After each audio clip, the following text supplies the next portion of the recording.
Bonjour tout le monde, nous en sommes aujourd'hui au 9e épisode du livre vidéo sur la COVID et la dictature mondiale. J'ai arrêté au bas de la page 32 et il était question du journalisme d'investigation qui était très coûteux. Alors, il préfère payer les fact-checkers que je vous ai parlé dans un épisode précédent. Les fact-checkers travaillent pour relativement peu. Ils ne gagnent pas cher car leur travail ne vaut pas cher non plus. En gros, ils ne poussent pas très loin la réflexion et la recherche nécessaires. Ils se contentent de formuler des pseudo-preuves d'une naïveté incroyable. Écoutez le genre d'argument, là. On nous donne un exemple ici. Bon, on va dire que je suis une fact-checkers, là, et je donne mon avis. Oh, vous prétendez que la Fondation Gates demeure responsable de la mort et de la paralysie d'innombrables enfants indiens à cause de leur vaccin? Eh bien, en questionnant cette fondation à ce sujet, ils nous ont assuré de sa fausseté. C'est tout. Ils nous ont dit que c'est faux.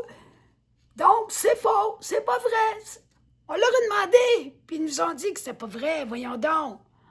On croirait entendre un enfant de 5 ans tentant désespérément de défendre son père.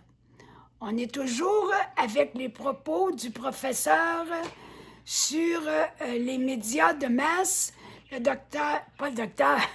professeur Mark Crispin Miller.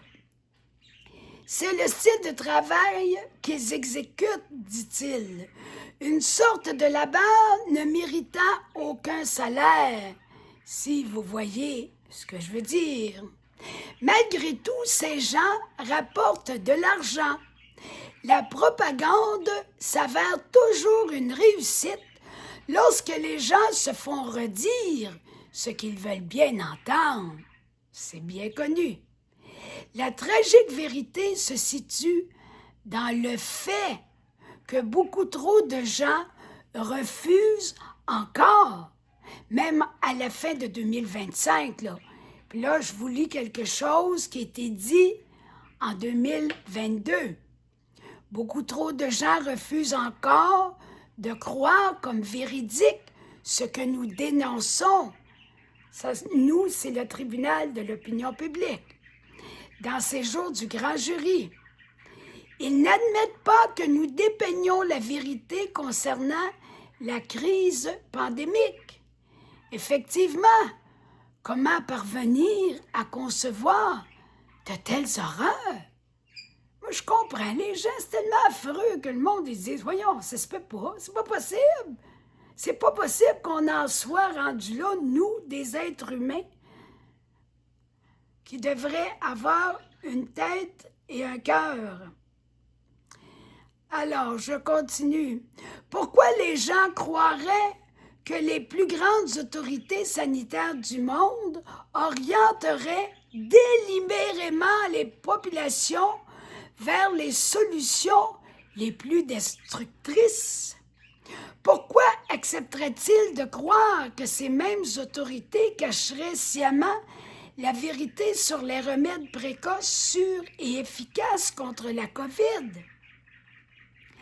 Alors là, c'est moi qui passe un commentaire dans mon livre, là.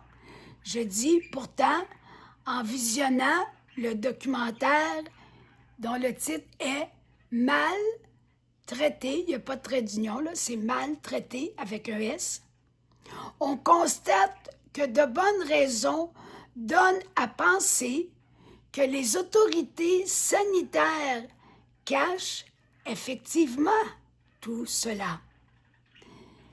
Le titre de la vidéo que je vous propose, c'est « Après Hold Up, voici mal en un mot, puis après ça, traité. Maltraité. Trait d'union, le documentaire Choc, COVID-19, 2020. Et ça a été placé sur le web le 16 décembre 2020. Les gens rebutent naturellement à croire que de telles abominations puissent se commettre par ceux qui, en principe, devraient les protéger. Et là, c'est là qu'intervient un livre vidéo comme le mien. C'est de toujours ramener sur le tapis que c'est ça qui se passe.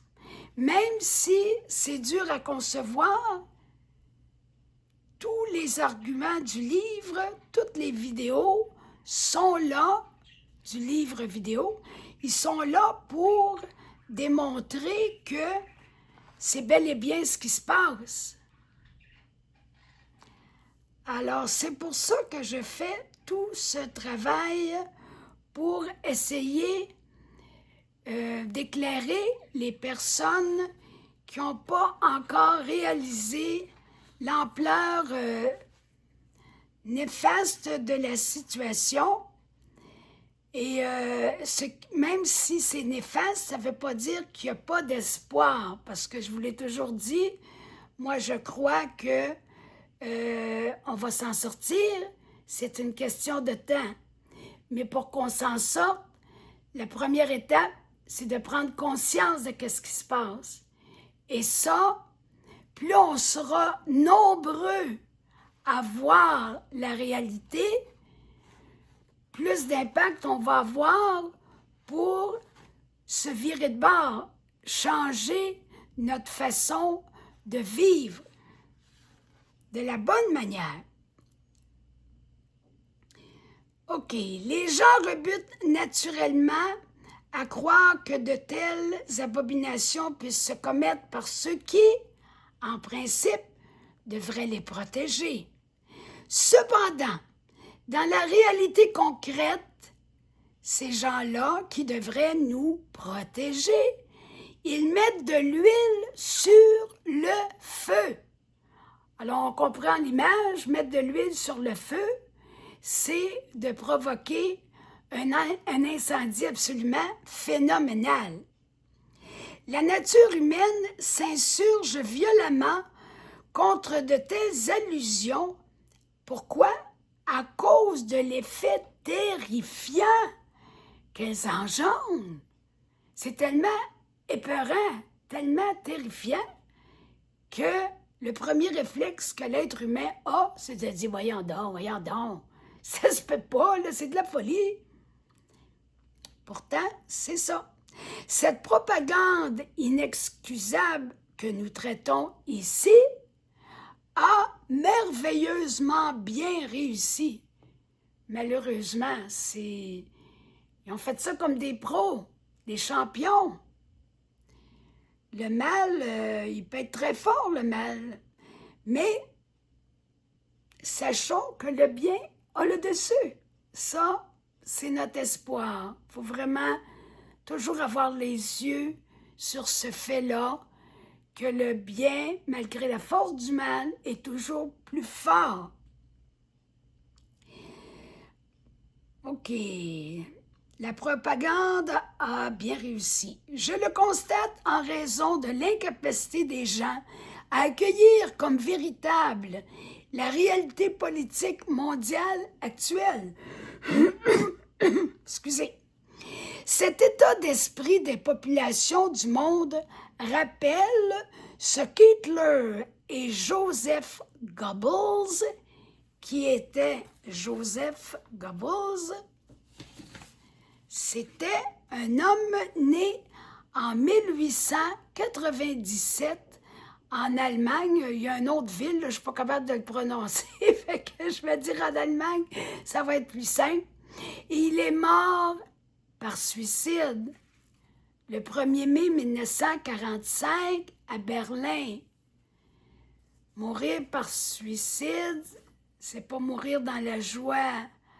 On voit ce que ça a donné son implication, son engagement avec Hitler. Ça n'a pas été une belle fin. Il était un homme d'État allemand, proche d'Adolf Hitler. Il a été, avec Hermann Göring et Heinrich Himmler, l'un des dirigeants les plus puissants et influents du régime nazi. Du fait de son action de 1933 à 1945 au ministère de l'Éducation du peuple et de la propagande, son nom reste indissolublement, lié à l'emploi des techniques modernes de manipulation des masses et un modèle pour la propagande des États totalitaires. Antichrétien radical et surtout antisémite fanatique, il a joué un rôle moteur dans les persécutions contre les Juifs allemands par ses discours enflammés et notamment en organisant la Nuit de Cristal en novembre 1938. Quoique désigné comme chancelier par Hitler avant son suicide, il se donne la mort le lendemain. Le lendemain, dans le Führer, c'est pas facile de parler allemand, le Führer Bunker, en compagnie de son épouse Magda, après qu'elle a empoisonné leurs 6 enfants. C'est vraiment... On passe d'une horreur à l'autre, échappant ainsi à tout jugement. Et voilà, c'est l'histoire qui s'est passée en 1945. Donc, je reprends la phrase concernant Joseph Goebbels. Cet état d'esprit des populations du monde rappelle ce qu'Hitler et Joseph Goebbels ont compris concernant les très gros mensonges. Écoutez là, ce qu'ils ont compris, vous allez voir, c'est une bonne leçon qui aide à saisir comment ça se fait qu'il y a beaucoup de gens qui semblent avoir un voile sur les yeux. Ça explique bien des choses, vous allez voir. Voici en quoi a consisté leur apprentissage. J'y arrive. Les menus mensonges s'avèrent plus difficiles à avaler que les gigantesques. C'est fort, hein? Moi, quand j'ai entendu ça, j'ai dit « Aïe, c'est impressionnant ». Les gens ne parviennent pas à figurer que leur gouvernant puisse posséder le culot d'affirmer avec tant d'aplomb des mensonges aussi exécrables. C'est comme inconcevable. De scandaleuses faussetés, d'un effet désastreux et inimaginable. C'en est trop pour eux, trop indigeste ou inassimilable. Ici, un autre de mes commentaires. C'est exactement ce que Yuval Noah Harari raconte dans la vidéo suivante. Cet homme est un historien, militaire israélien, auteur de plusieurs livres dont le best-seller international « Sapiens, une brève histoire de l'humanité ». Il est professeur à la faculté d'histoire hébraïque à Jérusalem et principal conseiller de Klaus Schwab du Forum économique mondial. Et le Forum économique mondial, je vais vous dire qu'est-ce que c'est. Bon, il faut que je me retrouve dans mes papiers. Voilà. Le Forum économique mondial, créé par Klaus Schwab, souvent souvent appelé Forum de Davos. Davos, qui est un village en Suisse, représente une fondation à but non lucratif et une organisation de lobbying dont le siège social se situe à Genève.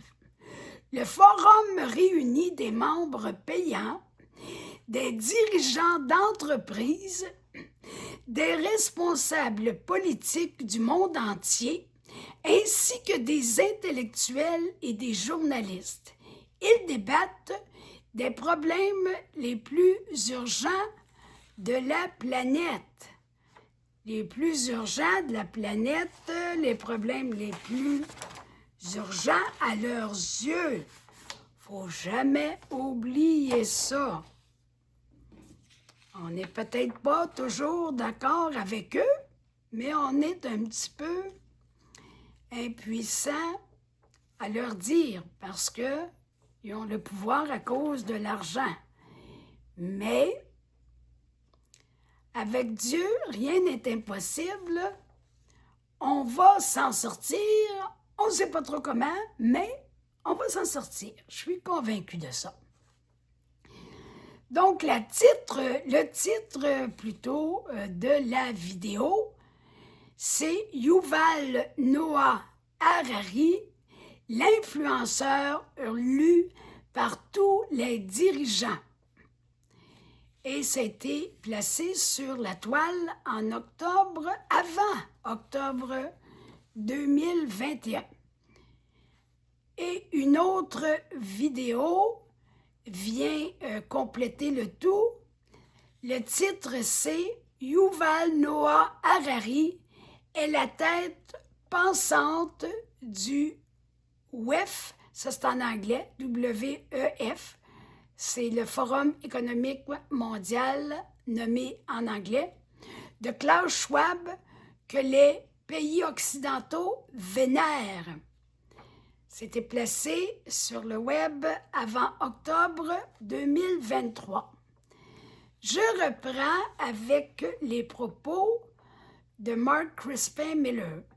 Douloureusement, les gens subissent devant de telles affirmations intolérables une sorte de court-circuit psychique. Quand on dit les fusibles sautent, là, pouf, ça passe plus, ça saute dans la tête, là, ça rentre pas. Ils ne peuvent tout simplement pas croire que nos autorités civiles soient si monstrueuses. Quand nous, on n'est pas monstrueux, comment est-ce qu'on peut penser que d'autres le soient? C'est difficile. Ça prend toute une démarche, toute une recherche, et puis il faut vraiment regarder les choses à fond parce que c'est très difficile à concevoir. Alors, quelle réaction les gens ont en général? Ils vont dire non, ils ne mentiraient pas à ce sujet, ou bien ils ne nous leurreraient pas à ce point, déclare-t-il avec conviction. C'est ce qu'on a entendu puis qu'on entend encore aujourd'hui, bien souvent. Eh bien, voici la triste et cruelle réalité, dit M. Crispin Miller. Il nous ment parfaitement au sujet de la pandémie. C'est clair, net et précis. Les gens, dans leur bonté naturelle, se révèlent si crédules et si passionnément désireux de croire aux meilleures intentions des autorités. Mais gardons espoir. À l'heure actuelle, je pense que ce cauchemar s'apprête à s'effondrer. Dieu merci. Je crois que tous ensemble, nous pouvons accélérer cet écroulement tellement important. Je constate la montée inexorable d'une sorte de preuve affiliée aux injections COVID. De moins en moins de personnes ne parviennent à le nier sans se ridiculiser. Actuellement, l'inconscience de tant de gens prend une ampleur phénoménale, suffisamment pour qu'ils refusent de voir un quelconque lien avec la vaccination, même lorsque celle-ci, de façon avérée, leur fait perdre un être cher. Imaginez jusqu'à quel point ça peut aller loin.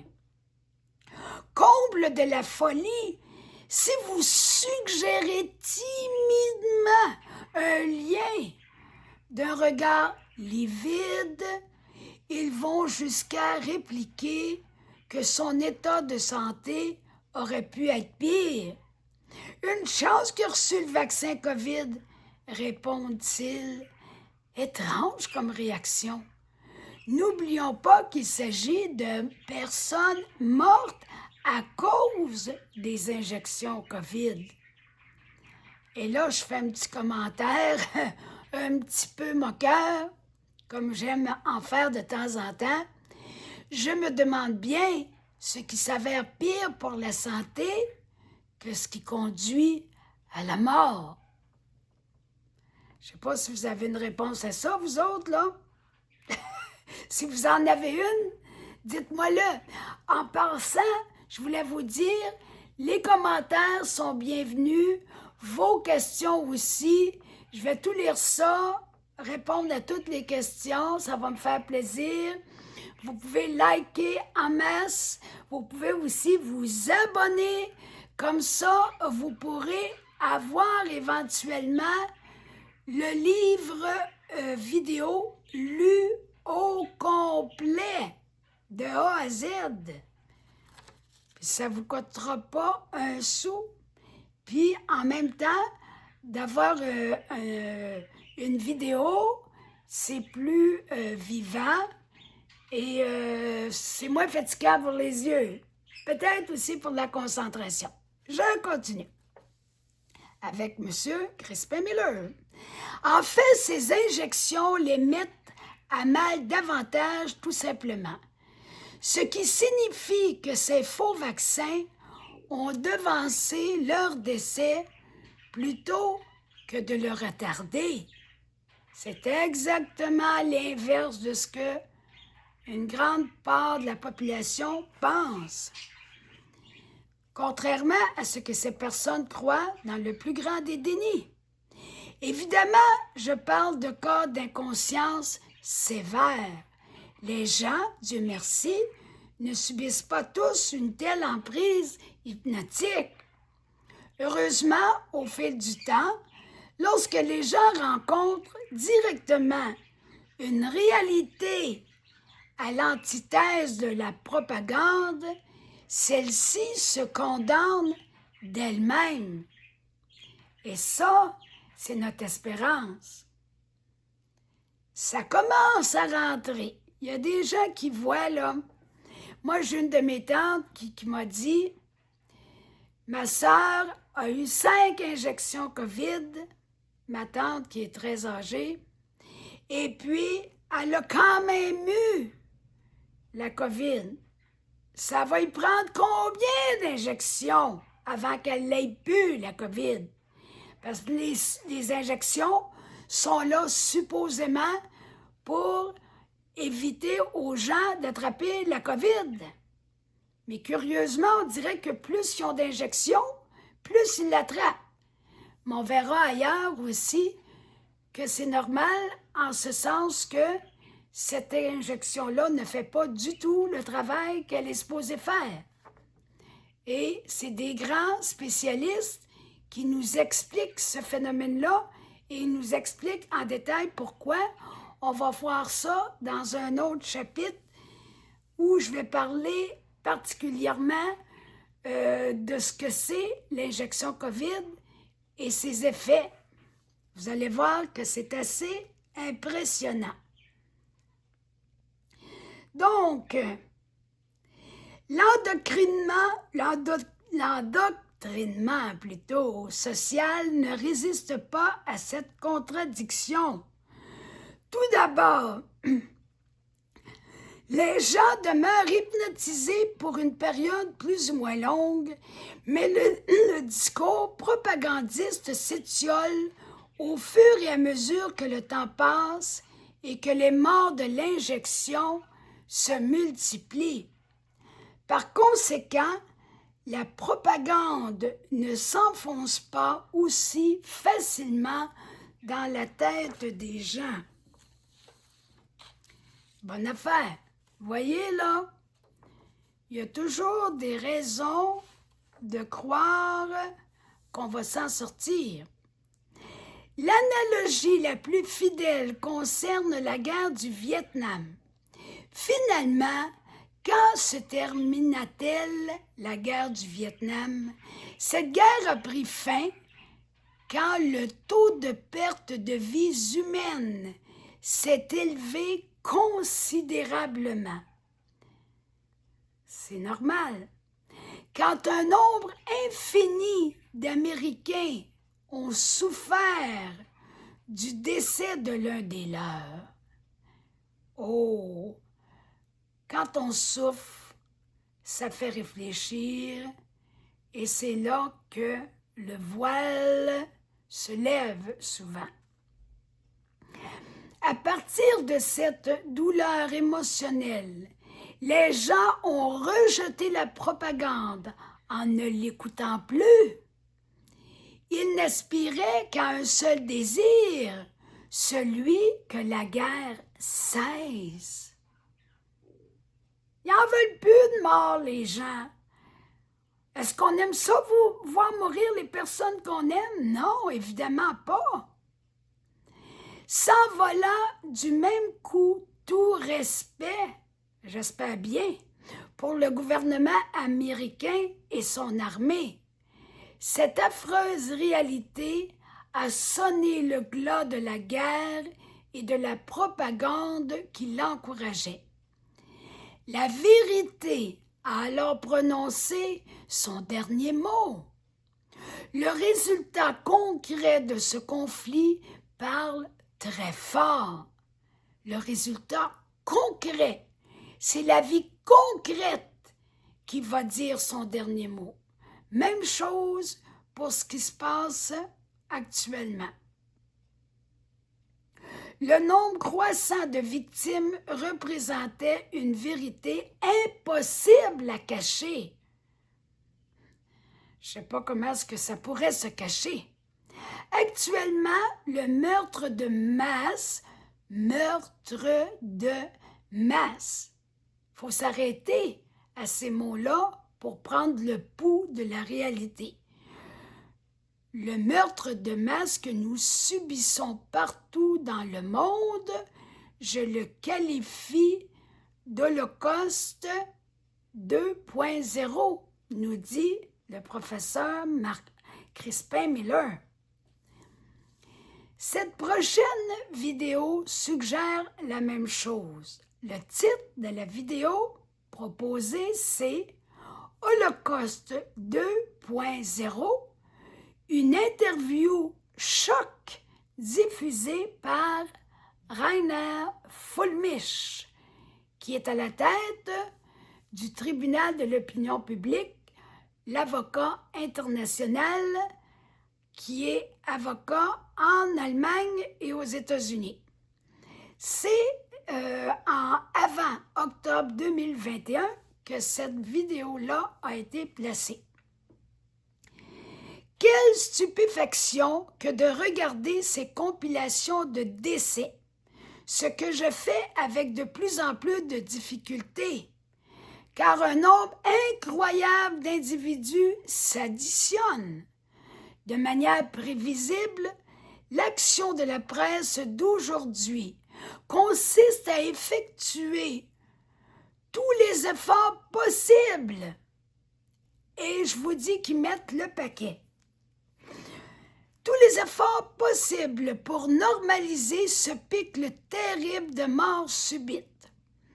Elle s'applique à imaginer d'autres explications, toutes plus ridicules les unes que les autres, pour justifier ces décès. je vous énumère quelques-uns de leurs arguments abracadabrants. Les sifflets des arbitres, la pizza margarita, le temps chaud ou froid, le bruit environnemental. À vous de juger. De quoi mourir de rire si l'atrocité des circonstances ne venait nous accabler? Voilà donc un exemple concret de propagande très soigneusement planifiée. Enfin manipulateurs de l'opinion publique, les médias titrent sur les raisons pour lesquelles les gens meurent soudainement. Ils le font en rapportant la publication d'une nouvelle étude médicale, une nouvelle étude à la pseudo-réputation, entre guillemets, scientifique indéniable. Cette étude suppose donc qu'une équipe de recherche parvient à prouver que les sifflets, oh, ils ont travaillé fort là, sont supposément arrivés à prouver que les sifflets des arbitres tuent tous ces joueurs de football. On en a entendu parler, même dans les nouvelles mainstream, qu'il y a des athlètes de tout acabit, des gens qui jouent au football, au basketball, qui ont des crises cardiaques. Mais ils sont arrivés à prouver, semble-t-il, que leur mort s'est provoquée par le terrible traumatisme d'un sifflet. Ça sifflait très très fort dans leurs oreilles. Sinon, selon une autre version scientifique, entre guillemets encore, la chaleur ou le froid provoquent la mort. Ben oui. C'est depuis toujours que le chaud, la chaleur et le froid tuent les gens. Et là, encore un de mes petits propos moqueurs, entre parenthèses, la température a parfois de ses caprices.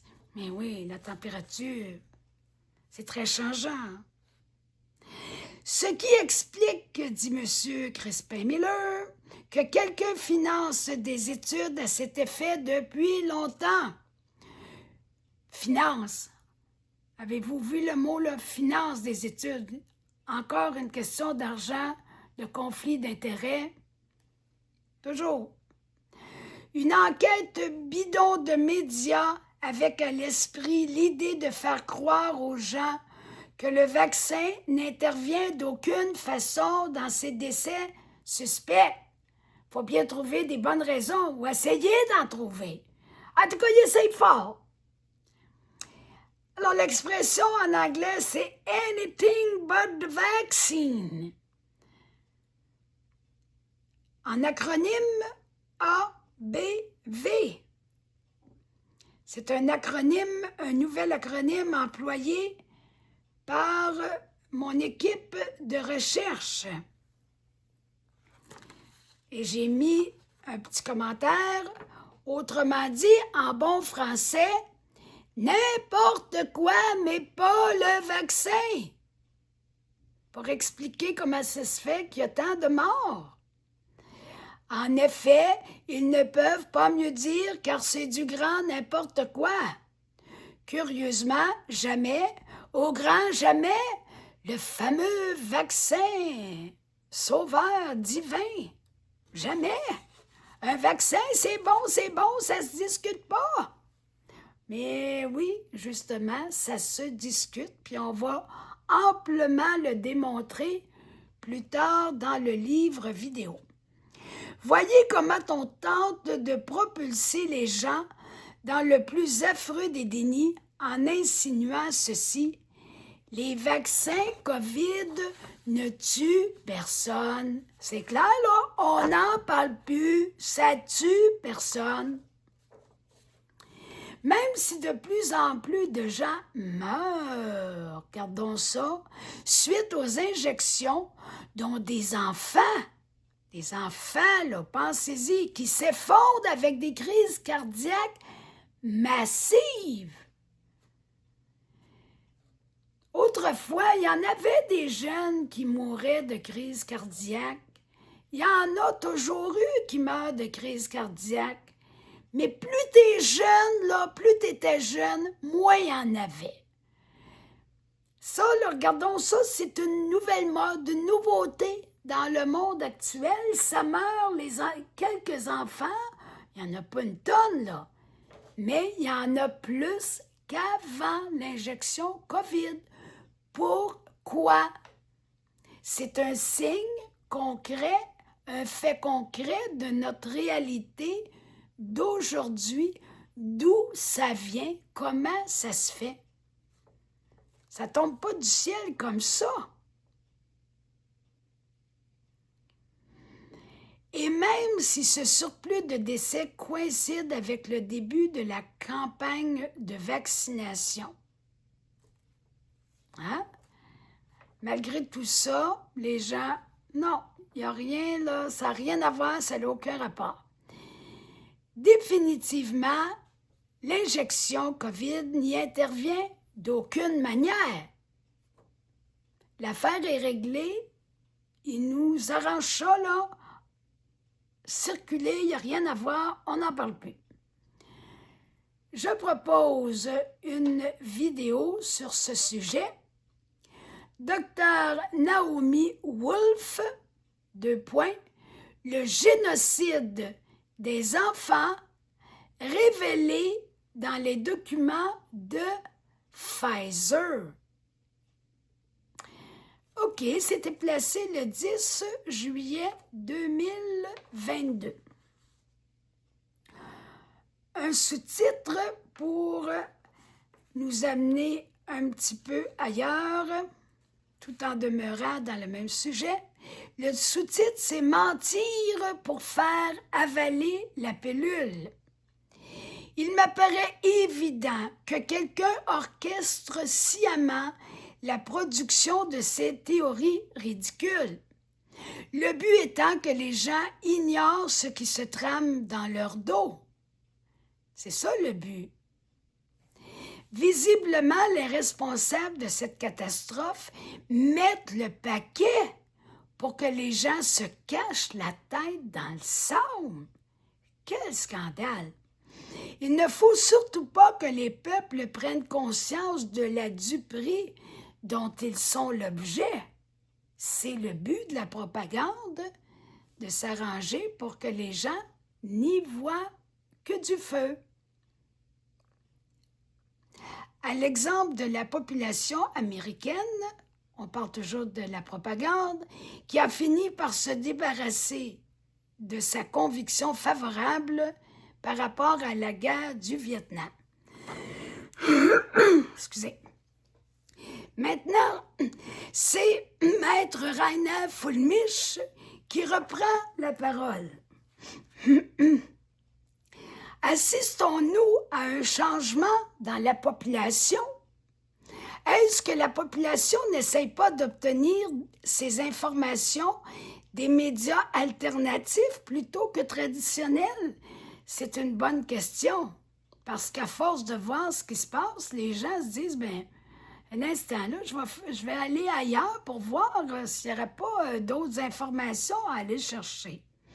Alors, Mark Crispin-Miller lui répond, oui, c'est manifestement vrai et particulièrement remarquable lorsque Joe Rogan s'est opposé à CNN alors que cette chaîne de télévision mentait sur l'utilisation de l'ivermectine.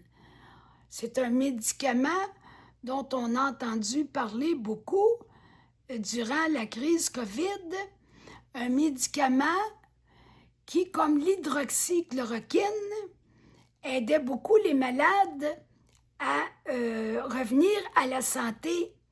Et c'est un médicament qui a été diabolisé comme l'hydroxychloroquine aussi. CNN essuya une cuisante humiliation dans cette confrontation, car les chiffres révélaient l'imposture. Les émissions de Rogan dénombraient au moins, écoutez le nombre de téléspectateurs par émission, au moins 12 millions. Y en a-tu des gens qui se posent des questions, puis qui doutent, puis qui comprennent ce qui se passe, puis en même temps, dans d'autres médias, on dit non, tout le monde pense pareil, la COVID, tout est vrai, toutes les morts, toutes les questions, là, on nous dit pas du tout ce qu'il en est réellement. Les émissions, je le dis encore, les émissions de Rogan dénombraient au moins 12 millions de téléspectateurs par émission, ainsi qu'un nombre beaucoup plus élevé pour certaines émissions centrées sur la remise en question du récit de la COVID. Une dizaine de millions d'Américains et peut-être plusieurs centaines de milliers de gens partout dans le monde le voyaient interviewer le docteur Malone, ainsi que le docteur McLeod. Je vais vous dire qui sont ces deux docteurs pour que vous ayez une idée de qui il s'agit et vous allez comprendre que on aurait peut-être des bonnes raisons de leur faire confiance sur le plan scientifique et médical. Le docteur Robert Malone, né en 1959, est biologiste moléculaire américain pour la recherche clinique scientifique et le développement avancé de produits et co-inventeur de la technologie des vaccins ARN messager et ADN.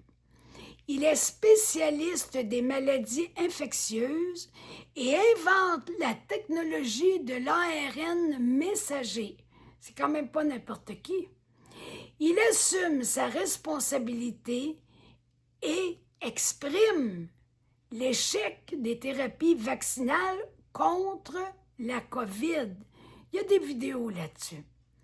Bouleversé par le très grand nombre d'effets indésirables liés au vaccin, il multiplie les prises de parole. Je me mets à sa place, j'aurais fait pareil. Il se pose également en faux contre le narratif rassurant des sociétés pharmaceutiques. Malgré tout, Wikipédia considère les propos du docteur Malone comme des informations fallacieuses. Oh là là, Wikipédia, puis le bon Dieu, ça m'a l'air que c'est pareil. De la folie. Qui est aussi le docteur Peter McLeod, né en 1962, cardiologue américain, épidémiologiste et interniste du Texas aux États-Unis. MPH, célèbre spécialiste qui a conseillé le sénateur Ron Johnson au sujet de la pandémie. Il est le plus publié au monde, c'est quand même pas rien, dans son domaine avec ses 40 publications sur la COVID. Donc, pour aujourd'hui, on va s'arrêter ici et on reprendra pour le 10e épisode sur de la COVID-19 à la dictature mondiale. Bonne journée à tout le monde et à bientôt.